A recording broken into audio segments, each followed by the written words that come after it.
Okay, so this is video 4 of our character modeling, and what we're wanting to do now is fine tune our Lego looking shape. So we're going to be doing all of the fine tuning using our editable poly mode. So we've got our vertices, we've got our edges, and we've got our polygons. They're going to be the best things that we can use.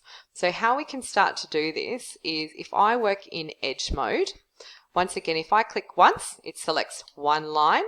If I click it twice, it selects the whole line around. So you can play around with moving as well as extruding to create different shapes as well. Sorry, not extruding, that's not the best word to use. Resizing, so making it bigger or smaller. So if that's the neck there, you might want to have a look at this particular line and start to build out to create a bit more of a head shape. So playing around, moving these, expanding them. And it does look quite blockish now, but we're going to be putting a modifier on later, and this modifier is going to allow us to smooth everything out. So all we're trying to do here is kind of get the right shape for everything. Now this girl has a really ellipse type shape face.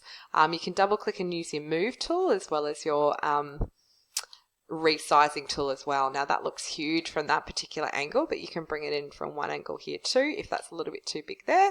And I can double click on this because it looks like she's got a really fat head right now. I can bring it in and drag it in this way. So have a play around with that. When it comes to the arms as well, what you're going to want to do is you're going to have to start clicking around the sides here and kind of moving them down. So it looks like they're doing a really strange robot dance move at the moment, but this is going to kind of get them in that, whoops, I didn't click the right thing. Some of these end shapes, you need to hold down control to select all of the sides there. They don't allow you, for some really frustrating reason, to do just that really easy selection where you double click it. But you play around with this, you can play around with resizing. That didn't select it all either.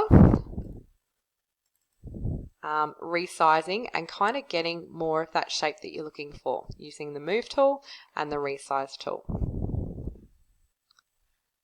So as you can see, just as a really quick rough estimation here, I've given the head a little bit more shape, the arms and the neck a bit more shape, and the legs a bit more shape. And what I want to do now is I want to put a modifier on that's called Turbo Smooth. This is going to smooth everything out. Now Turbo Smooth can go horribly wrong if for some reason you've crossed over vertices or you have some kind of edges that aren't consistent with the rest of the shape. It can look really scary. But if it's used correctly, then it will make your shape look a little bit more human-like. So we find it over in our modifier list here, and we open up and scroll down to Turbo Smooth. There is also a smooth modifier as well, but I find Turbo Smooth works better.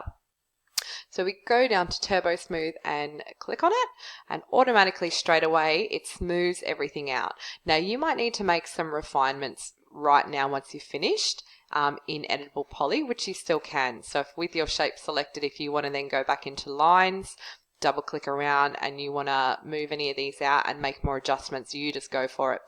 That's the really good thing about having this modifier on top of your editable poly. You can still make all those adjustments.